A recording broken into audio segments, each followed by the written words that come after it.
बिस्मिल्लाहिर्रहमानिर्रहीम नहमदुहु व नुसल्ली व नुसल्लिमु अला रसूलिनल करीम अम्मा बअद रब्बि इश्रह ली सदरी व यस्सिर ली अमरी वहलुल उक़दतम मिन लिसानी यफ़क़हू क़ौली रब्बि यस्सिर व ला तुअस्सिर व तम्मिम अलैना बिल खैर व बिका नस्तईनु या फ़त्ताहु रब्बना ज़िदना इल्मा।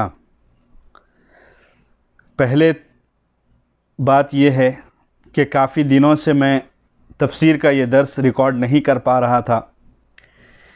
कुछ वजूहात और कुछ बीमारी की वजह से ये तफ़सीरी नशिस्तें काफ़ी इसमें ताख़ीर हो गई और एक लंबा अरसा गुज़र चुका है। तो सबसे पहले सामाईन से माज़रत है। उसके बाद इंशाअल्लाह हम आज से इंशाअल्लाह दर्स क़ुरान इंशाअल्लाह शुरू करेंगे। तो सामाईन से मैं दरख्वास्त करता हूँ कि ये जो इतना बड़ा वक्फ़ा आ गया है, मैं आपसे माज़रत करता हूँ। दर्स ये चल रहा था, सूरह बक़रा की आयतें चल रही थी और पारे 2 में अल्लाह ताला ने यहूद व नसारा और अहले किताब का एक मज़मून शुरू किया था सूरह बक़रा की इब्तिदाई से। और अल्लाह ताला ने या बनी इसराइल कहकर अल्लाह ताला ने अहले किताब, जिसमें यहूद व नसारा दोनों शामिल हैं, उनको मुखातब किया। फिर उन पर एहसानात और इनामात अल्लाह ताला की तरफ से जो हुए हैं, अल्लाह ताला ने उनको याद दिलाए हैं। और ये याद दिलाना इस मकसद से था कि आप सल्लल्लाहु अलैहि वसल्लम मबऊस हो चुके हैं और हिजरत करके मदीना भी आ चुके हैं, और उन्होंने वो तमाम अलामतें आप सल्लल्लाहु अलैहि वसल्लम के अंदर देख लिए थे। और उन्होंने आप सल्लल्लाहु अलैहि वसल्लम के अंदर और आप सल्लल्लाहु अलैहि वसल्लम के ज़ात में जितनी भी अलामतें तौरात में बयान की गई थी, उन सब का मुशाहिदा भी कर लिया था और उन सब को बनफ़्स नफ़ीस देख लिया। इसके बावजूद भी अहले किताब, जिसमें यहूद व नसारा दोनों शामिल हैं, वो आप सल्लल्लाहु अलैहि वसल्लम के मुखालिफिन में शुमार होने लगे। और आप सल्लल्लाहु अलैहि वसल्लम को ये ख्वाहिश भी थी कि अहले किताब, जो किताब के जानने वाले हैं और कुफ़ार व मुशरिकीन की नज़रें इन्हीं पर टिकी हुई हैं कि ये लोग अहले किताब हैं और किताब वाले हैं, और ये नबी मुक़द्दस हज़रत ईसा अलैहिस्सलाम के और अम्बिया अलैहिमुस्सलाम की ख़ानदान में से इनका ताल्लुक़ है। तो इस बात पर उनकी नज़रें उन्हीं के ऊपर अटकी हुई थी कि ये ज़्यादा जानने वाले लोग हैं, ये आप सल्लल्लाहु अलैहि वसल्लम के साथ क्या मुआमला रखते हैं। जब उन्होंने, अहले किताब ने आप सल्लल्लाहु अलैहि वसल्लम के साथ नामुनासिब और मुखालिफाना रवैया इख्तियार किया, तो आप सल्लल्लाहु अलैहि वसल्लम के ख्वाहिश के मुताबिक आप सल्लल्लाहु अलैहि वसल्लम ने वहाँ तबलीग़ की और उनको अपना दीन पहुँचाया। फिर अल्लाह ताला ने भी आयतें नाजिल फरमाई। सबसे पहले एहसानात को याद दिलाया, उसके बाद उनकी नाफरमानियों का और उनकी जो गुनाह उनसे सरजद हुए थे, और इसी तरह नामुनासिब हरकतें और मासियतें और नामुनासिब काम जो उनसे सरजद हुए थे, वो उनको ज़िक्र किया, ताकि एहसानात के ज़रिए तो नहीं, लेकिन उनकी गलतियाँ कि ये गलती की है, इसके बावजूद भी हमने तुमको मुआफ़ किया, तो ताकि ये गलतियाँ और उनकी जो सरजनिश होनी चाहिए वो सरजनिश अल्लाह की जानिब से नहीं हुई, इस पर वो शुक्र अदा करते हुए आप सल्लल्लाहु अलैहि वसल्लम की पैरवी कर लें और आप सल्लल्लाहु अलैहि वसल्लम की बात को तस्लीम कर लें और आप सल्लल्लाहु अलैहि वसल्लम को मान लें। लेकिन बनी इसराइल के तमाम वाक़यात, एहसानात और इसी तरह उनकी नाफरमानियों का ज़िक्र करने के बावजूद वो लोग नहीं माने और आप सल्लल्लाहु अलैहि वसल्लम पर मुख्तलिफ़ इल्ज़ामात लगाने लगे और आप सल्लल्लाहु अलैहि वसल्लम के ऊपर मुख्तलिफ़ इल्ज़ामात और इसी तरह कुरान मुक़द्दस पे मुख्तलिफ़ इल्ज़ामात लगाने लगे। तो अल्लाह ताला ने उन्हीं की किताब से और उन्हीं के अम्बिया अलैहिमुस्सलाम के अक़वाल से और इसी तरह मुख्तलिफ़ अंदाज़ में, मुख्तलिफ़ पैराए में और मुख्तलिफ़ उन्वानात के साथ अल्लाह ताला ने उनको समझाने की कोशिश की, बल्कि अल्लाह ताला ने समझाया, लेकिन उन्होंने आखिर में नहीं माना और अल्लाह ताला ने उनके अंजाम को ज़िक्र किया। और फिर ये सिलसिला ख़त्म होने के बाद अल्लाह ताला ने एक सिलसिला और शुरू किया था अहकामात के सिलसिले में, और फरमाया कि नेकी ये नहीं, लैसल बिर्र अन तुवल्लू वुजूहकुम क़िबलल मशरिक़, कि ये जो एतराज़ मुअतरिज़ीन के जो एतराज़ हैं और यहूद व नसारा के जो एतराज़ है या उनको समझाने की बातें हैं, ये इन्हीं के हद तक रहने, ये एतराज़ात और जवाबात, ये एतराज़ात, ये जवाबात, ये दीन की असल हकीकत नहीं है। बल्कि दीन की असल हकीकत और दीन का असल मंशा ये है कि अल्लाह के अहकामात को बसर व चश्म कबूल कर लिया जाए और अल्लाह ताला के अहकामात को अपने ख्वाहिशात के आगे अल्लाह ताला के अहकामात को रखा जाए, और अल्लाह ताला जब जिस मुकाबले में और जिस हालत में और जिस कैफियत में अल्लाह ताला जो हुक्म दे दे, उस कैफियत में और उस हालत को नहीं देखेंगे, बल्कि अल्लाह के हुक्म को देखकर उस हुक्म की पैरवी करने लगेंगे। तो अल्लाह ताला ने दीन के मकसद को बयान फरमाना शुरू किया है, और ये दीन का मकसद ये नहीं कि किसी को गलत साबित करे, किसी को सही साबित करे। दीन का असल मकसद ये नहीं। एतराज़ करने वालों का एतराज़ का जवाब देना तो ज़रूरी है, लेकिन तमाम खुलासा ये नहीं कि दीन यही है कि दीन को जो लोग एतराज़ करें और दीन को जो लोग बुरा भला कहें, बस उन्हीं के मुकाबले में दिफाई काम किया जाए और उन्हीं पर क्या है बयान किया जाए, ये नहीं। बल्कि असल चीज़ ये है कि अल्लाह के अहकामात को और अल्लाह ताला के हुक्मों को और अल्लाह ताला के तमाम अवामिर को इंसान क्या है पूरा करने की कोशिश करे।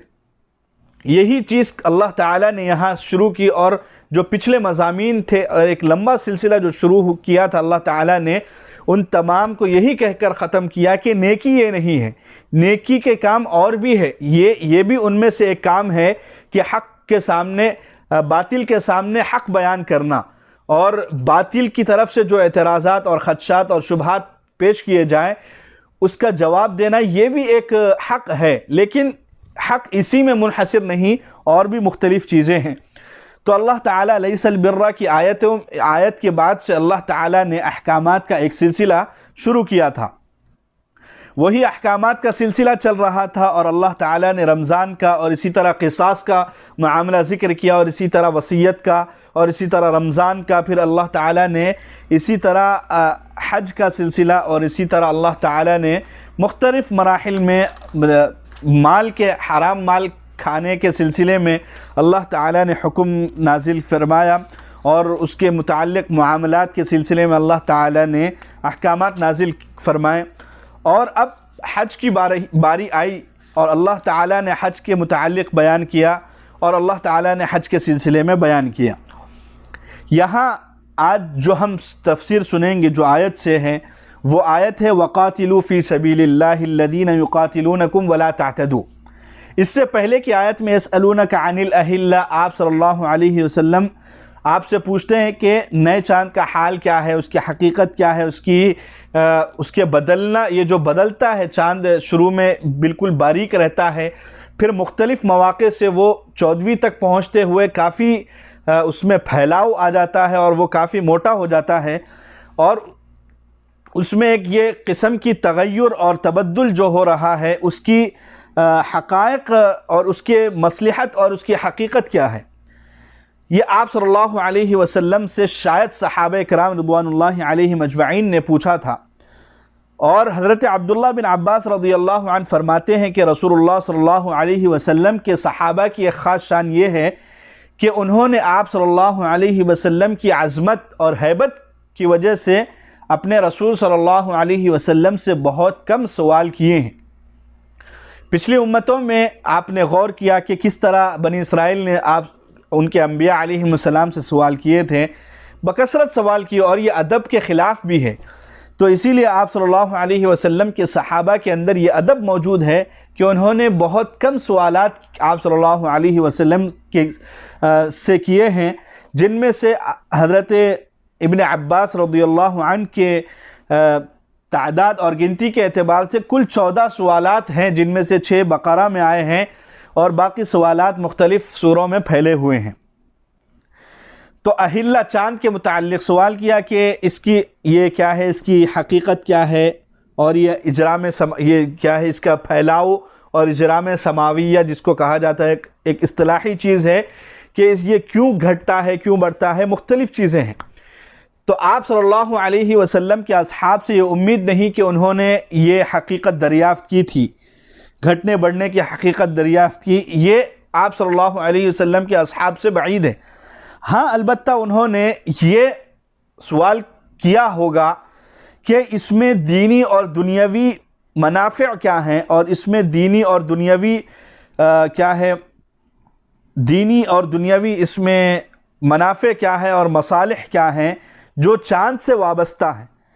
तो और जवाब भी यही दिया गया कि यसअलूनका अनिल अहिल्ला कुल हिया मवाक़ीतु लिन्नास, यानी लोगों को वक्त भी बताता है, वन्नास लोगों को वक्त बताता है, और हज के मौक़े भी बताता है, और अशहुर हराम और इसी तरह अशहुर हज और मुख्तलिफ़ महीनों के सिलसिले में क्या है, ये बहुत चाँद मुफीद है। अगरचे ये चीज़ सूरज में भी है, लेकिन चाँद में दीनी अहकामात जैसे रमज़ान और इसी तरह हज के सिलसिले में और इसी तरह मुख्तलिफ़ मौक़े हैं जो जिससे चाँद ज़्यादा मुअतबर, और चाँद की जो अलामतें हैं और चाँद की जो अल्लाह ताला ने अहकामात बयान किए हैं वो दीनी एतबार से बहुत ज़्यादा हैं कि उसका ताल्लुक़ दीनी एतबार से और दीनी अहकामात से ज़्यादा है। खैर, ये तो रहा पिछली आयत की तफसीर। अब उसी आयत के तफसीर के बाद अल्लाह ताला ने फरमाया वक़ातिलू फ़ी सबीलिल्लाहि अल्लज़ीना युक़ातिलूनकुम वला तअतदू, और अल्लाह की राह में लड़ो उन लोगों से जो तुमसे लड़ते हैं, और किसी पर ज़्यादती मत करो, बेशक अल्लाह ताला ज़्यादती करने वालों को नापसंद करते हैं।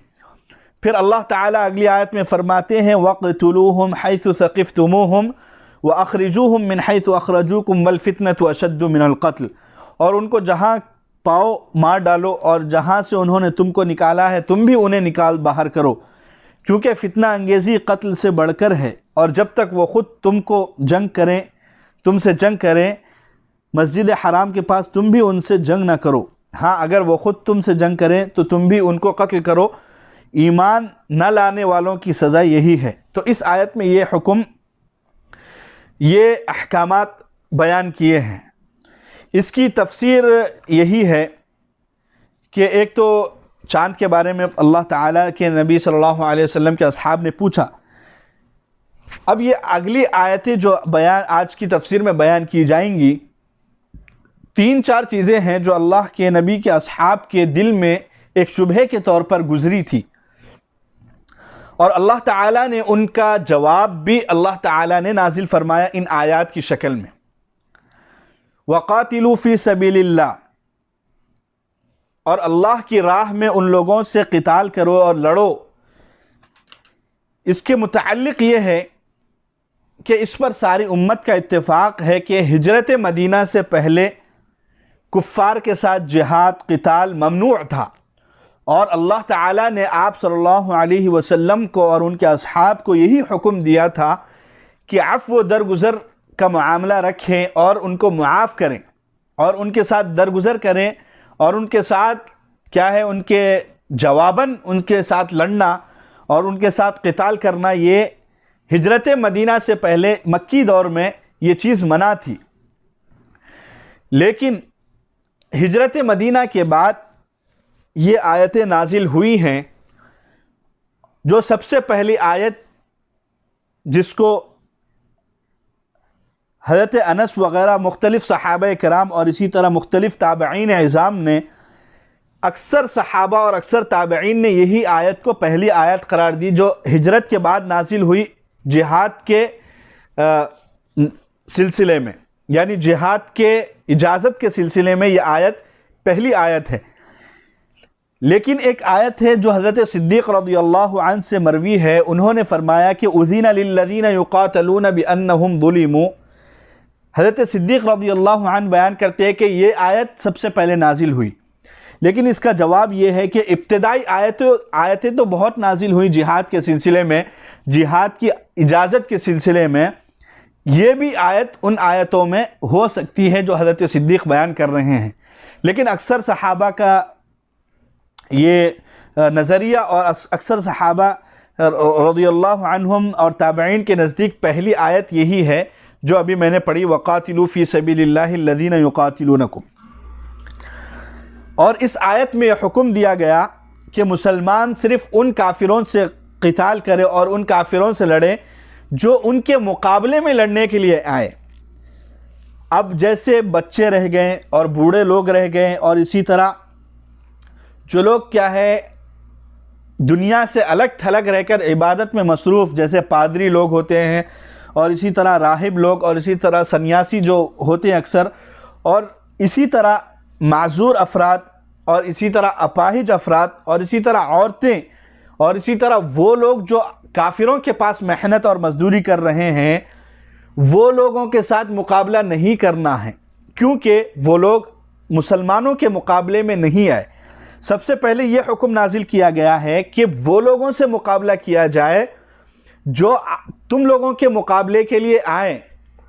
जैसे कि कोई फ़र्द आपके मुकाबले के लिए आ रहा है तो सिर्फ उसी के साथ आपको मुकाबला करने की इजाज़त है, दूसरे लोगों के साथ, दूसरे काफिरीन के साथ आपको मुकाबला करने की और मुकातला करने की इजाज़त नहीं है। और उसमें ये लोग शामिल होते हैं जैसे कि बूढ़े लोग, औरतें, और ये मुख्तलिफ, यानी जो जिहाद में शरीक ही नहीं हुए और जो लोग मुकाबले के लिए आए ही नहीं, उनको क़िताल करना यहाँ इस आयत में मना किया गया और सबसे पहले यही हुक्म नाजिल किया गया। हाँ, अलबत्ता जो औरतें और जो अफराद और जो लोग मुकाबले में आए और शरीक हो और मुकाबला करने वालों की कुछ ना कुछ किसी भी अंदाज में मदद कर रहे हों, उनके साथ भी मुकाबला किया जाएगा और मुकातला किया जाएगा और उनको भी मारा जाएगा। और उनको भी क्या है, इस्लाम के ख़िलाफ़ बगावत, इस्लाम के ख़िलाफ़ जंग करने के मुतरादिफ समझा जाएगा और उनको भी क्या है, उनको भी क़िताल में शरीक समझा जाएगा और उनको भी कत्ल करना उनका जायज़ हो जाएगा। ये अल्लज़ीना युक़ातिलूनकुम इसको बयान करती है। और इसी तरह रसूलुल्लाह सल्लल्लाहु अलैहि वसल्लम की हिदायत, जो मुजाहिदीन इस्लाम को जिहाद में जाते वक्त आप सल्लल्लाहु अलैहि वसल्लम हिदायत दिया करते थे, उनमें से वाज़ेह अहकामात मौजूद हैं। सही बुखारी और इसी तरह सही मुस्लिम में हज़रत अब्दुल्लाह बिन उमर रज़ियल्लाहु अन्हु से एक हदीस मनक़ूल है जिसमें आप सल्लल्लाहु अलैहि वसल्लम उन्होंने फरमाया कि नहा रसूलुल्लाह सल्लल्लाहु अलैहि वसल्लम अन क़त्ल निसाई वस्सिबियान, यानी रसूलुल्लाह सल्लल्लाहु अलैहि वसल्लम ने औरतों और बच्चों के कत्ल से मना फरमाया।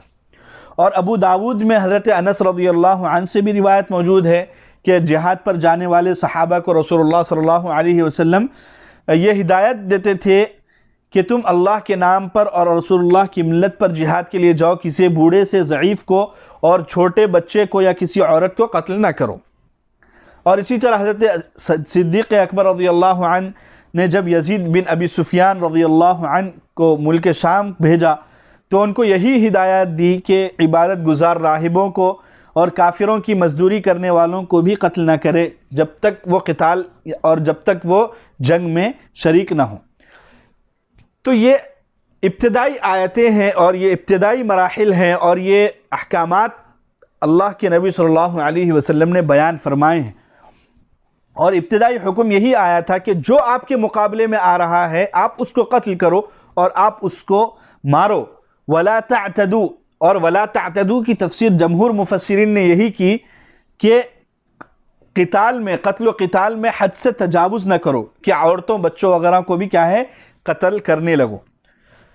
तो ये पहली आयत की तफसीर है। दूसरी आयत में अल्लाह ताला ने फरमाया वक़्तुलूहुम हैसु सक़िफ़्तुमूहुम वअख़रिजूहुम मिन हैस। ये पूरी आयत है। इस पूरी आयत का ख़ुलासा ये है कि आप सल्लल्लाहु अलैहि वसल्लम के असहाब रिज़वानुल्लाहि अलैहिम अजमईन के दिलों में यह ख़दशा हुआ, क्योंकि सन 6 हिजरी में आप सल्लल्लाहु अलैहि वसल्लम ने वाक़े उम्रे की नीयत से मक्के का क़स्द किया, लेकिन हुदैबिया के मकाम पर पहुंचकर काफिरों ने रोक लिया और मक्के में उम्रा करने की जो नीयत से आप सल्लल्लाहु अलैहि वसल्लम आए थे और उम्रे के कस्द जो मक्का मुकर्रमा तशरीफ़ लाए थे, उस अदाए उम्रे को और अदाए तवाफ़ बैतुल्लाह को अदा करने से, अदाए बैतुल्लाह तवाफ़ बैतुल्लाह और इसी तरह अदाए उम्रे से क्या है कुफ़ार मुशरिकीन ने रोका। बिला आखिर बात ये तय हुई कि आप अगले साल आएँ और उम्रा कर लें, इस साल हम आपको इजाज़त बिल्कुल नहीं देंगे। ये तमाम चीज़ें मुआहिदा के तौर पर सुलह हुदैबिया जो मशहूर है हमारे दरमियान, सुलह हुदैबिया ये वही है। तो ये करारदाद मंजूर हुई और ये मुआहिदा तय पाया कि आप लोग अगले साल आकर क़ज़ाए उम्रे की नीयत से क्या है आप आएँ और उम्रा करें और तवाफ़ करें और चले जाएं।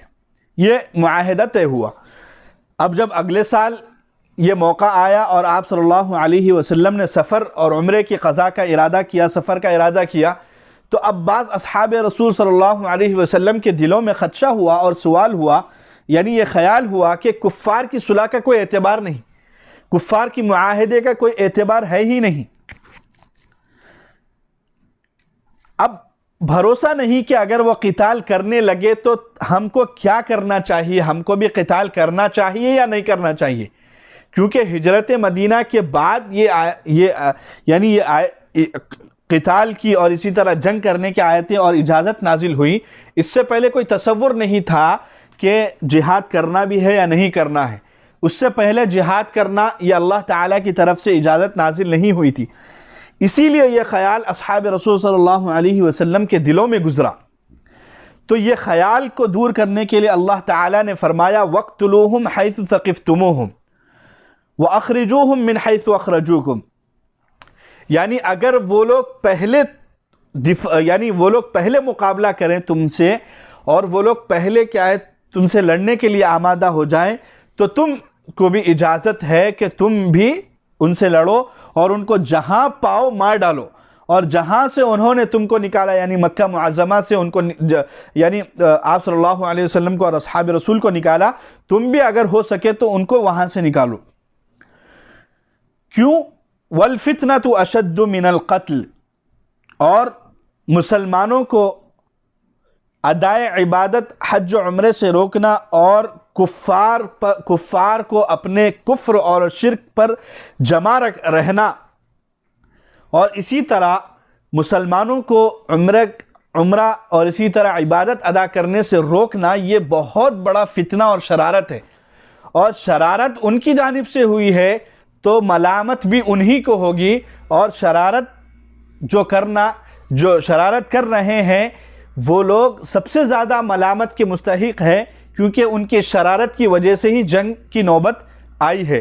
तो अल्लाह ताला फरमाते हैं वल फितनतु अशद्दु मिनल क़त्ल, वल फितनतु, क्योंकि फितना अंगेज़ी और फितना फैलाना ये कत्ल से बढ़कर है कि इंसान क्या है फितना फैलाए, फिर यहाँ तक नौबत पहुँच जाए कि कत्ल व क़िताल की नौबत आ जाए। तो ये फितना असल में जो बुनियाद होती है ये गलत है। उसके बाद अल्लाह ताला एक चीज़ बयान फरमा रहे हैं कि वक़्तुलूहुम हैसु सक़िफ़्तुमूहुम। इस आयत की तख़सीस ये है, यानी इस आयत में ये हुक्म जो आम बयान किया है कि कुफ़ार जहाँ कहीं मिले उनको मारो, ये आयत में कुछ खुसूसियत है और कुछ ख़ास अंदाज़ है। वो ये है कि सिर्फ़ और सिर्फ़ ये हुक्म जो है मस्जिद हराम के पास है कि अगर मस्जिद हराम के पास वो लोग पहले मुकाबला करें और वो लोग पहले तुम पर हमला करें तो तुम उनका जवाब दो। और किसी और जगह अगर क्या है मुसलमान जंग में पहल करें और इसी तरह क्या है मुसलमान मुकाबले में और दिफाई जिहाद करें तो ये दूसरी जगह कर सकते हैं, लेकिन मस्जिद हराम के पास कभी भी दिफाई यानी अब पहल कर किसी से जंग करना नहीं है, बल्कि अगर सामने वाला आपसे लड़ रहा है और आपसे क़िताल कर रहा है और आपसे जंग के दर पे है तो आप उनसे लड़ेंगे और आप उनका मुकाबला करेंगे। तो इस जो ये आयत है वला तुक़ातिलूहुम इंदल मस्जिदिल हराम, ऊपर जो आयत है वक़्तुलूहुम हैसु सक़िफ़्तुमूहुम, उसकी ये क्या है तख़सीस बयान कर रही है और ख़ास खुसूसियत बयान कर रही है कि ये हुक्म उमूमी हुक्म नहीं है बल्कि ये खुसूसी हुक्म है जो सिर्फ़ मस्जिद हराम तक है, जो मस्जिद हराम के पास मौजूद है। और ये खदशा भी आप सल्लल्लाहु अलैहि वसल्लम के असहाब के दिलों में गुजरा था कि लड़ेंगे। लेकिन अब मस्जिद हराम की हुर्मत की बात आई कि मस्जिद हराम में तो कोई नहीं लड़ता, मस्जिद हराम में तो कोई नहीं लड़ता, उसकी हुर्मत पामाल हो जाती है। तो अल्लाह के नबी अल्लाह ताला ने फरमाया वला तुकातिलूहुम इंदल मस्जिदिल हराम हत्ता युकातिलूकुम फी, कि तुम पहल मत करो लड़ने में, लेकिन अगर वो लोग पहल करें तो तुम भी क्या है मस्जिद हराम क्या है मस्जिद हराम में तुम भी लड़ सकते हो, क्योंकि हुर्मत को पामाल उन्होंने पहले किया है, तो इसकी वजह से क्या है मलामत उन पर होगी। फ़इन क़ातलूकुम फ़क़्तुलूहुम, अगर वो लोग तुमसे लड़े कत्ल करे तो तुम भी उनको क्या है कत्ल करो। काफिरों की सज़ा यही है। फ़इन इंतहू फ़इन्नल्लाह गफ़ूरुर रहीम, फिर अगर वो कुफ्र से बाज आ जाएं तो अल्लाह माफ़ करने वाले निहायत मेहरबान है। कुफ्र से बाज आ जाएं और इसी तरह लड़ाई झगड़े से और जंग व फसाद से बाज आ जाएं तो अल्लाह ताला माफ़ करेंगे। अगर वो लोग इस्लाम न लावें, अगर वो लोग इस्लाम नहीं लाएं, अगरचे दूसरे कुफ़ार के लिए जैसे यहूद व नसारा और दूसरे मुल्क में रहने वाले कुफ़ार के लिए यह हुक्म और यह कानून है कि वो जिज़िया अदा करके रहें, लेकिन कुफ़ार व मुशरिकीन मक्का जो है, मुशरिकीन मक्का और कुफ़ार मक्का के लिए हुक्म है कि वो या तो इस्लाम लाएं या तो कत्ल क़िताल, यानी या तो जंग उनके साथ होगी या तो वो क्या है इस्लाम लेके आएंगे। ये दो ही हुक्म है, इसके अलावा तीसरा हुक्म उनके लिए, तीसरा कानून उनके लिए नहीं है। उनके लिए एक हुक्म यह है कि वो लोग इस्लाम को कबूल कर लें, वो लोग इस्लाम को कबूल कर लें, और दूसरा हुक्म ये उनके लिए ये है कि उनको कत्ल कर दिया जाए। ये दो हुक्म हैं, इसके अलावा कोई तीसरा हुक्म नहीं। तो इस्लाम को कबूल करना इस बात की दलील है कि उन्होंने जंग व जिदाल और इसी तरह मुसलमानों के ख़िलाफ़ जंग करने और मुसलमानों के कत्ल करने का इरादा छोड़ दिया है और उन्होंने इस्लाम लाया है। ये इसका मतलब ही यही है कि वो लोग क्या है सच्चे दिल से इस्लाम को कबूल कर लिए हैं। तो अल्लाह ताला फरमाते हैं फ़इन इंतहू, अगर वो बाज़ आ जाएं कुफ्र से बाज़ आ जाने का मतलब यही है कि वो लोग इस्लाम को कबूल कर लें। अगर वो इस्लाम को कबूल ना करे तो इसका मतलब ये नहीं है कि वो कुफ्र से बाज़ आ गए हैं। इसका मकसद यही है कि वो लोग कुफ्र से बाज़ नहीं आए। अगर उनको रहना है मक्के में और अगर उनको रहना है हिजाज इसी तरह मक्का में, तो उनको ज़रूरी है कि वो लोग इस्लाम कबूल करे या उनको कत्ल कर दिया जाए। दोनों में से कोई एक चीज़ है, उनसे मुकाबला किया जाए। और अल्लाह ताला क्या है, जो लोग कुफ्र को छोड़कर इस्लाम में दाखिल होते हैं, अल्लाह ताला उनके पिछली ज़िंदगी के जो भी गुनाह हैं, सबसे बड़ा तो गुनाह यही है कि वो लोग शिर्क किए थे, अल्लाह ताला उसको भी माफ़ कर देंगे। वक़ातिलूहुम हत्ता ला तकून फ़ितनतुन व यकूनुद्दीनु लिल्लाह, और जब तक फ़ितना ख़त्म ना हो जाए और दीन अल्लाह ही के लिए ना हो जाए, उनसे जंग करते रहो। हाँ, अगर वो बाज़ आ जाए तो सिवाय ज़ालिमों के किसी पर ज़्यादती, फ़इन इंतहू फ़ला उद्वान इल्ला अला ज़ालिमीन, अगर वो बाज़ आ जाए तो सिवाय ज़ालिमों के किसी पर ज़्यादती न की जाए। अब एक और इश्काल हुआ था, एक इश्काल तो यह हुआ था कि सुलह हुदैबिया के बाद जो क़ज़ा उम्रा था आप सल्लल्लाहु अलैहि वसल्लम ने इरादा किया, और सहाबा के दिल में ये ख़दशा पैदा हुआ कि अगर वो लोग हमसे जंग करें तो हम क्या करें। तो अल्लाह ताला ने ये हुक्म नाजिल किया कि उनकी मुदाफ़अत में जंग करना जायज़ है। उनकी मुदाफ़अत में और उनके मुकाबले में अगर वो लोग पहल करें तो तुम मुकाबले में जंग कर सकते हो। अब दूसरा इश्काल ये था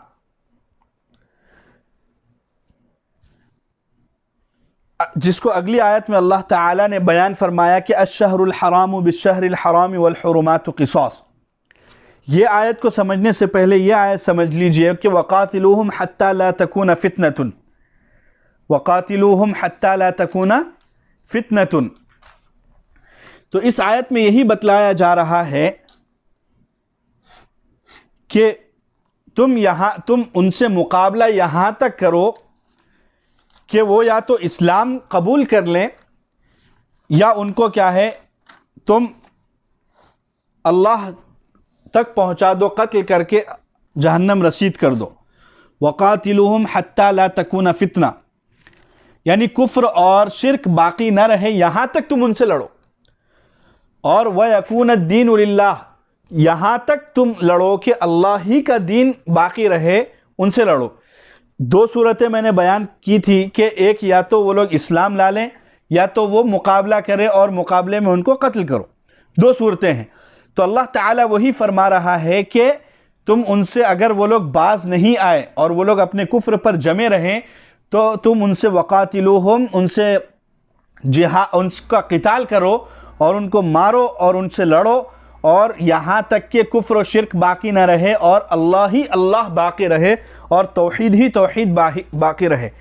फ़इन इंतहौ, फिर अगर वो बाज आ जाएं तो अल्लाह ताला क्या है, फ़ला उद्वाना इल्ला अला ज़ालिमीन, तो अल्लाह ताला क्या है, ज़ालिमों के सिवा अल्लाह ताला किसी पर क्या है ज़्यादती, फ़ला उद्वाना, तो अल्लाह ताला किसी पर ज़्यादती नहीं करते, लेकिन जो जुल्म करते हैं अल्लाह ताला उन्हीं पर ज़्यादती करते हैं। तो अब अगली आयत में एक और इश्काल जो सहाबा के दिल में आया था वो ये कि ये महीना ज़ुल्क़ाइदा का महीना है और उन 4 महीनों में से है जिनको अशहुर हुरुम कहा गया है। जो सूरह तौबा की आयत है, मिन्हा अर्बअतुन हुरुम, मुहतरम महीने हैं, उनमें से ये एक महीना है। तो अब हम अगर कुफ़ार और मुशरिकीन अगर हमसे लड़ें और हमसे क्या है जंग करें तो हम दिफाई जंग कैसे कर सकते हैं, दिफाई जंग कैसे कर सकते हैं। एक इश्काल तो ये हुआ था। अब और एक इश्काल ये हुआ था कि ये अशहुर हुरुम में तो कहीं भी नहीं लड़ना, हरम के करीब तो लड़ना नहीं है, लेकिन कहीं दूसरी जगह भी अशहुर हुरुम में नहीं लड़ना है। ये उनके सहाबा किराम रिज़वानुल्लाहि अलैहिम अजमईन के जहन में था। अल्लाह ताला ने यह फरमाया कि अश्शहरुल हराम बिश्शहरिल हराम वल हुरुमातु क़िसास, कि अगर कुफ़ार और मुशरिकीन अशहुर हुरुम की हुर्मत का पासो लिहाज रखें तो तुम भी पासो लिहाज रखो। अगर वो लोग मुकाबला करने के लिए आमादा हो जाएं और वो लोग अशहुर हुरुम का पासो लिहाज ना रखें और वो अशहुर हुरुम की हुर्मत को बाकी नहीं रखे तो तुम भी क्या है अशहुर हुरुम की हुर्मत को तोड़ने का जो गुनाह होगा और जो मलामत होगी वो तुम पर नहीं होगी बल्कि उन पर होगी। तो जिस तरह तुम क्या है मक्का में लड़ सकते हो इस्तिस्नाई सूरत में, उसी तरह तुम क्या है अगर कोई तो पहल कर रहा है मुकातिले के लिए और जंग के लिए तो तुम भी क्या है अशहुर हुरुम के ख्याल किए बगैर तुम भी उनसे जंग कर सकते हो। अशहुर हुरुम 4 महीने हैं, ज़िलक़ाइदा, ज़िलहिज्जा, मुहर्रम और रजब। ये 4 महीनों में कुफ़ार जंग नहीं करते थे, लेकिन अगर उसमें जंग कर भी लिए तो मुसलमानों के लिए हुक्म है कि जब उन्होंने हुर्मत को पामाल कर दिया तो मलामत उन पर होगी, तुम पर नहीं होगी। इसीलिए तुम भी उनसे क्या है लड़ सकते हो। लेकिन अफजल अभी भी यही है कि मुसलमानों को पहल नहीं करना चाहिए इन महीनों में कत्ल व क़िताल और इसी तरह जंग करने में। अलबत्ता अगर कोई पहल कर रहा है तो बिल्कुल आप भी पहल कर सकते हैं। अब मस्जिद हराम में भी अगर आपको कोई मार रहा है और आपसे कोई आपको मारने आ रहा है तो वहाँ भी आप क्या है उसको मार सकते हैं, लेकिन पहल करने की इजाज़त ना मस्जिद हराम में है और ना अशहुर हुरुम में है। अफजल यही है। अब आगे एक और आयत में अल्लाह ताला फरमा रहे हैं व अनफ़िक़ू फ़ी सबीलिल्लाह व अनफ़िक़ू फ़ी सबीलिल्लाहि वला तुल्क़ू बिअयदीकुम इला तहलुका। ये आयत का पहले तर्जमा सुन लीजिए। अश्शहरुल हराम बिश्शहरिल हराम, यानी हुर्मत वाला महीना हुर्मत वाले महीने के बदले है कि अगर वो लोग हुर्मत को पामाल करें तो आप भी हुर्मत को पामाल करो। वल हुरुमातु क़िसास, और अदब व हुर्मत का पास रखने में भी बराबरी है।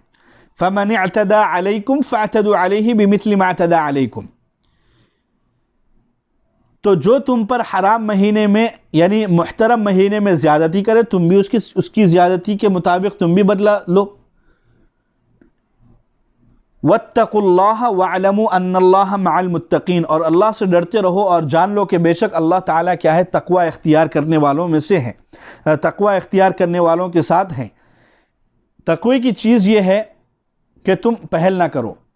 तकवे की चीज़ क्या है, तुम पहल ना करो। अगर वो लोग पहल कर रहे हैं तो तुम क्या है, अल्लाह ताला की तरफ से इजाज़त है कि फ़मन अतदा अलैकुम फ़अतदू अलैहि, यानी वो लोग ज़्यादती कर रहे तो तुम भी ज़्यादती करो और उनको मारो और भगा दो यहाँ से। अल्लाह ताला यहाँ तक क्या है, हुक्म दे रहे हैं। अब अगली आयत में अल्लाह फरमाते हैं वअनफ़िक़ू फ़ी सबीलिल्लाहि वला तुल्क़ू बिअयदीकुम इला तहलुका, और अल्लाह के रास्ते में खर्च करो, अपने आप को हलाकत में न डालो। इसमें मुसलमानों पर लाजिम किया गया है कि जिहाद के लिए बक़द्र ज़रूरत अपने अमवाल को अल्लाह के रास्ते में खर्च करना फ़र्ज़ है। फ़र्ज़, मैं लफ्ज़ इख्तियार कर रहा हूँ, फ़र्ज़ है, वाजिब नहीं, फ़र्ज़ है। इससे फ़ुक़हा कराम ने यही बयान किया, यही हुक्म बयान किया है कि मुसलमानों के ऊपर ज़कात के अलावा भी कोई माल फ़र्ज़ है, दूसरे हुकूक क्या है, फ़र्ज़ है। जैसे मैंने लैसल बिर्रा अन तुवल्लू में इसकी वजाहत की है, मगर वो हमेशा फ़र्ज़ नहीं रहेंगे, बल्कि जैसे हालात आएंगे उसके मुताबिक क्या है, वो हुकूक फ़र्ज़ होंगे। जैसे कि एक मौका है, जंग का मौका है और मुसलमानों को पैसों की सख्त ज़रूरत है। अब अगर एक शख्स के पास पैसे हैं और वो मालदार है, तो अगर वो बचा के रखेगा और वो खर्च नहीं करेगा तो ये फ़र्ज़ को अदा न करने के अल्लाह ताला इसको सज़ा देंगे। और अगर मुसलमान उस मुकाबले में हार गए और उस मुकाबले में लॉस उनका हो गया ज़्यादा, तो उसका गुनाह भी इसके ऊपर आएगा, क्योंकि ये माल के होते हुए क्या है, खर्च नहीं किया। इसी तरह आजकल के मौक़े और आजकल के हिसाब से दीनी इर्तिदाद बहुत फैल रहा है हिंदुस्तान में, यानी ईसाई मिशनरी, यहूदी मिशनरी और इसी तरह मिर्ज़ाइयत, जो आप सल्लल्लाहु अलैहि वसल्लम को ख़ातमुन नबिय्यीन नहीं मानते और मिर्ज़ा को आखिरी नबी मानते हैं, वो लोग भी बड़े ज़ोर और शोर से क्या है, अपने अक़ीदे की परचाई कर रहे हैं और अक़ीदे का प्रचार कर रहे हैं। तो इनके ख़िलाफ़ और इसी तरह मुख्तलिफ़ जो फ़िरक़े बातिला हैं, जो अब बहुत मेहनत कर रहे हैं, सादा लोह मुसलमानों पर गाँव में जाकर उनको समझा रहे हैं, उनको पैसा दे रहे हैं और उनको गलत अक़ीदा सिखाकर उनकी आखिरत को बर्बाद कर रहे हैं। अब इस मौके पर मुसलमानों में से मालदार अफराद की ज़िम्मेदारी ये है कि वो उलमा अफराद की एक कमेटी बनाकर उनके ऊपर पैसा खर्च करें और उलमा को ज़िम्मेदार बनाएं और उलमा को क्या है, पैसा लेके जाकर दें और ये कहें कि जो लोग मुर्तद हो रहे हैं, क्योंकि आज ज़रूरत है, आज बहुत ज़्यादा ज़रूरत है हिंदुस्तान में, और उलमा के पास उतना पैसा नहीं है कि वो लोग, लेकिन फिर भी उलमा अपने तौर पर लोगों को इस्लाम की तरफ बुला रहे हैं और गलत अकायद से क्या है, इस्लामी अकायद की तरफ ला रहे हैं। लेकिन माल की भी एक ज़रूरत होती है असबाब के तौर पर, तो मालदार तबके के लिए ज़रूरी है कि वो उलमा के पास जाएं और अपना माल पेश करें और अपना माल पेश कर ये कहें कि ये इस्लाम की खिदमत में, चाहे वो मदारिस के लाइन से हो, चाहे वो मकातिब की लाइन से हो, चाहे वो दीनों तबलीग व फ़िक्र की यानी उसकी तरफ से हो, या इसी तरह जो लोग मुर्तद हो रहे हैं उनमें जाकर उनको इस्लाम समझाना और उनको पैसों के ज़रिए मुसलमान बनाना, अगर ये भी हो तो ये भी क्या है, वो कर सकें। तो मालदार तबके के लिए ये भी ज़रूरी है, आज मुसलमानों के मालदार तबक़ात पर यह भी फ़र्ज़ है कि वो लोग क्या है, ऐसे मौक़े में ख़र्च करें। सिर्फ़ खाना खिलाना और पिलाना और गरीब की मदद करना ये एक ज़रूरी अम्र तो है इस मौके पर, लेकिन इर्तिदाद से ज़्यादा ज़रूरी नहीं है। एक तरफ मुसलमान मुर्तद हो रहा है और दूसरी तरफ भूखा है, तो भूखे लोगों को खिलाना उतना ज़रूरी नहीं है जितना ये लोग मुर्तद हो रहे हैं उन पर ख़र्च करना ज़रूरी है। तो इसीलिए ये भी आज के ज़माने के हिसाब से मैंने आपको बयान किया। वला तुल्क़ू बिअयदीकुम इला तहलुका, इसके लफ्ज़ी माना तो ये है कि अपने इख्तियार से अपने आप को हलाकत में डालने की मुमानियात बयान फरमाई है। अब ये बात के हलाकत में डालने से इस जगह क्या मुराद है, क्या मतलब है इस जगह, तो इसमें हज़रात मुफस्सिरीन के मुख्तलिफ़ अक़वाल हैं। इमाम जस्सास राज़ी रहमतुल्लाहि अलैह ने फरमाया कि मुख्तलिफ अक़वाल का जब तज्ज़िया किया जाता है तो इसमें कोई तज़ाद नहीं है, सभी मुराद हो सकते हैं, सब ने अपने अपने दलाइल के एतबार से मुराद समझा है। हज़रत अबू अय्यूब अंसारी रज़ियल्लाहु अन्हु ने फरमाया कि यह आयत हमारे ही बारे में नाजिल हुई है और हम इसकी तफसीर बखूबी जानते हैं। बात यह है कि जब अल्लाह ताला ने इस्लाम को गलबा और क़ुव्वत अता फरमा दिया तो हम में ये गुफ्तगू हुई कि अब जिहाद की क्या ज़रूरत है, अब हम वतन में ठहर कर अपने माल और जायदाद की खबर रखें और अपनी औलाद की फ़िक्र करें। इस पर यह आयत नाजिल हुई कि जिसमें यह बतला दिया गया कि हलाकत से मुराद इस जगह जिहाद को छोड़ देना है। और इससे साबित होता है कि अगर मुसलमान जिहाद को छोड़ दें तो वो लोग हलाकत और बर्बादी का सबब हैं। इसलिए हज़रत अबू अय्यूब अंसारी रज़ियल्लाहु अन्हु ने उम्र भर जिहाद में सर्फ कर दी और यहाँ तक कि आखिर में कुस्तुनतुनिया में शहीद होकर वहीं क्या है मदफून हुए। इसी तरह हज़रत इब्न अब्बास, हज़रत हुज़ैफ़ा रज़ियल्लाहु अन्हु, हज़रत क़तादा रज़ियल्लाहु अन्हु, हज़रत मुजाहिद और हज़रत दिहाक और अइम्मा तफसीर से यही मज़मून मनक़ूल है रिज़वानुल्लाहि अलैहिम अजमईन। लेकिन हज़रत बरा इब्न आज़िब ने फरमाया कि गुनाहों की वजह से अल्लाह की रहमत और मग़फ़िरत से मायूस हो जाना अपने आप को हलाकत में डालना है, इसलिए मग़फ़िरत से मायूस होना क्या है, हराम है। और इसी तरह बाज़ हज़रात ने यह भी फरमाया है कि अल्लाह की राह में ख़र्च करने में हद से तजावुज़ करना, जैसे कि बीवी बच्चों के हुकूक़ ज़ाय हो जाएं, जिससे बीवी बच्चों के क्या है हुकूक़, इतना खर्च कर दिए, इतना खर्च कर दिए, इतना गरीबों को खिला रहे, इतना गरीबों को खिला रहे कि घर वालों की कोई ख़बर ही नहीं है। घर वालों के हुकूक़ क्या है, घर में खाना नहीं है, राशन नहीं है और घर वालों के हुकूक़ अदा ही नहीं हो रहे हैं, लेकिन बाहर क्या है दबा के खिला रहे हैं और दबा के लंगरें चल रही हैं और ज़्यादा से ज़्यादा लंगरें चला रहे हैं। घर वालों में उतना, घर वाले क्या है तड़प रहे हैं पैसों के लिए, तकलीफ़ में है। तो ये भी क्या है हद से तजावुज़ करना है और अपने आप को हलाकत में डालना है। ऐसा इसराफ भी जायज़ नहीं है। और इसी तरह बाज़ हज़रात ने यह भी फरमाया कि ऐसी सूरत में क़िताल के लिए इक़दाम करना, यानी ऐसी सूरत में क़िताल के लिए पहल करना, इक़दाम करना कि जिससे ये कवी अंदेशा हो, जिससे ये यानी एक यकीन हो कि क्या है हम दुश्मन का कुछ भी नहीं बिगाड़ सकते, दुश्मन का कुछ भी हम नहीं बिगाड़ सकेंगे, खुद हलाक हो जाएंगे, फिर भी क्या है जिहाद और दिफा में और इसी तरह क़त्ल व क़िताल में इक़दाम करना, ये भी हलाकत में आता है और ख़ुद को हलाक करने की मुतरादिफ़ है। ये तमाम सूरतें क्या है हो सकती हैं इस आयत में मुराद हों। इमाम जस्सास रहमतुल्लाहि अलैह ने फरमाते हैं, इमाम जस्सास फरमाते हैं कि ये सभी अहकामात इस आयत से क्या है मुस्तफ़ाद हो और निकलते हो और इन तमाम अहकामात मुराद हो सकते हैं। व अहसिनु इन्नल्लाह युहिब्बुल मुहसिनीन, व अहसिनु इन्नल्लाह युहिब्बुल मुहसिनीन, और अच्छे काम करते रहो, बेशक अल्लाह नेक काम करने वालों को पसंद फरमाते हैं। इस जुमले में हर काम को अच्छी तरह करने की तरगीब दी गई है, चाहे वो दुनियावी काम हो, चाहे वो उखरवी काम हो, चाहे वो दीनी काम हो, चाहे वो दुनियावी काम हो, जो भी काम हो इंसान अच्छाई के साथ और पूरा पूरा उस काम को समझकर और उस काम के हक़ अदा करके उसको करे। इहसान के लफ्ज़ से ताबीर क्या किया है और इहसान के माना क्या हैं, अल्लाह ताला ने दो जगह एहसान का लफ्ज़ इस्तेमाल फरमाया है, एक इबादात में और दूसरा मुआमलात में। इबादात में एहसान का मतलब क्या है, इसकी तशरीह आप सल्लल्लाहु अलैहि वसल्लम ने हदीस जिब्राईल में फरमाई कि तुम उस तरह इबादत करो कि तुम अल्लाह को देख रहे हो।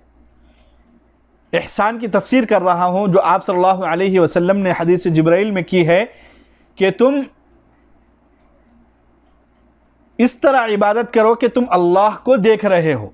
अगर ये तुम्हें दर्जा हासिल नहीं तो ये दर्जा तो कम से कम तुम्हें हासिल हो जाना चाहिए कि तुम ये नज़र में रखो कि खुदा तुम्हें देख रहा है, खुदा तुम्हें देख रहा है। ये इबादत में एहसान की तफसीर है। और मुआमलात में एहसान की तफसीर ये है कि हज़रत मुआज़ रज़ियल्लाहु अन्हु से रिवायत है कि रसूलुल्लाह सल्लल्लाहु अलैहि वसल्लम ने फरमाया, आप सल्लल्लाहु अलैहि वसल्लम ने फरमाया कि ला युमिनु अहदुकुम हत्ता युहिब्ब लि अखीहि मा युहिब्बु लि नफ्सी। मुआमलात में एहसान ये है कि तुम सब लोगों के लिए वही पसंद करो जो अपने लिए पसंद करते हो, और जिस चीज़ को तुम नापसंद करते हो और बुरा समझते हो दूसरों के लिए भी बुरा समझो। ये मुआमलात में एहसान है। और अल्लाह ताला ने हर मुआमले में और इसी तरह हर चीज़ में अल्लाह ताला ने हुक्म दिया है कि वह अहसिनु व हुवा मुहसिनुन, और इसी तरह मुख्तलिफ इन्नल्लाह युहिब्बुल मुहसिनीन। मुहसिन मुहसिन जहाँ भी ये लफ्ज़ इस्तेमाल होता है दो तरह होता है, एक इबादात में, एक मुआमलात में। इबादात में तो उसका मतलब ये है कि इस दर्जे पर तुम आ जाओ कि तुम अल्लाह को देख रहे हो, या अगर तुम्हें यह दर्जा हासिल नहीं है तो कम से कम ये दिल में तसव्वुर करो और ये यकीन लाओ कि अल्लाह तुम्हें देख रहा है, जो हदीस जिब्राइल है, जो मशहूर हदीस है। या मुआमलात में। और आज अगर हम इन दोनों पर अमल कर लें तो हमारी दुनिया भी सही हो जाएगी और हमारी आखिरत भी सही हो जाएगी। इसलिए हम सबको मुआमलात पे और इसी तरह दीनी मुआमले में इस आयत को मद्देनज़र रखना चाहिए और जहन में रखना चाहिए, और ख़ास तौर पर इस आयत पर अमल करना हमारे लिए आज के मुआशरे में और आज के माहौल में बहुत ज़रूरी है। व अहसिनु इन्नल्लाह युहिब्बुल मुहसिनीन, कि तुम अच्छाई करो और अच्छा काम करो, किसी भी दुनियावी एतबार से हो या उखरवी एतबार से हो, तो अल्लाह ताला बेशक मुहसिनीन को पसंद करते हैं। अब मुहसिनीन की मैंने तफसीर कर दी और एहसान की मैंने तफसीर कर दी, तो इसीलिए हम सब को चाहिए कि हम सब मुहसिनीन में हमारा शुमार हो। तो इन दोनों पर हमें अमल करना ज़रूरी है। अल्लाह ताला से दुआ है कि जो आयतें पढ़ी गई हैं अल्लाह उसका नूर हमें अता फ़रमाए, और उनमें जो हुक्म अहकामात अल्लाह बयान किए गए हैं उन अहकामात पर अमल करने की तौफ़ीक़ अता फ़रमाए। ए अल्लाह, जो बीमार हैं उन्हें शिफ़ाए कामिला आजिला दायमा मुस्तमिर्रा अता फ़रमाए। जो लोग इस दुनिया से रुख़सत हो चुके हैं ए अल्लाह उनकी मग़फ़िरत फ़रमाए। हरमैन शरीफ़ैन के दरवाज़े तमाम उम्मत मुस्लिमा के लिए, तमाम दुनिया वालों के लिए ए अल्लाह खोल दे। ए अल्लाह इस वबा को, बला को, हर तरह की मुसीबत को, परेशानियों को दूर फरमा। ए अल्लाह हमारे वालिदैन, ए अल्लाह जिन किसी के वालिदैन ए अल्लाह बाहयात हैं, ए अल्लाह उनकी उम्रों में रिज़्क़ में बरकत अता फ़रमा। ए अल्लाह जिनके वालिदैन इस दुनिया से रुख़सत हो चुके हैं ए अल्लाह उनकी मग़फ़िरत फ़रमा। ए अल्लाह जो लोग परेशान हाल हैं ए अल्लाह उनकी परेशानियों को दूर फ़रमा। ए अल्लाह जो लोग मुश्किलात में ए अल्लाह इसी तरह गलत मुक़द्दमात में फंसे हुए हैं ए अल्लाह बाइज़्ज़त बरी फ़रमा। हर मुसीबत से ए अल्लाह हर मुसलमान की हिफाज़त फ़रमा। जज़ल्लाहु अन्ना मुहम्मदन मा हुवा अहलुहु बिरहमतिका या अरहमर राहिमीन वल्हम्दुलिल्लाहि रब्बिल आलमीन।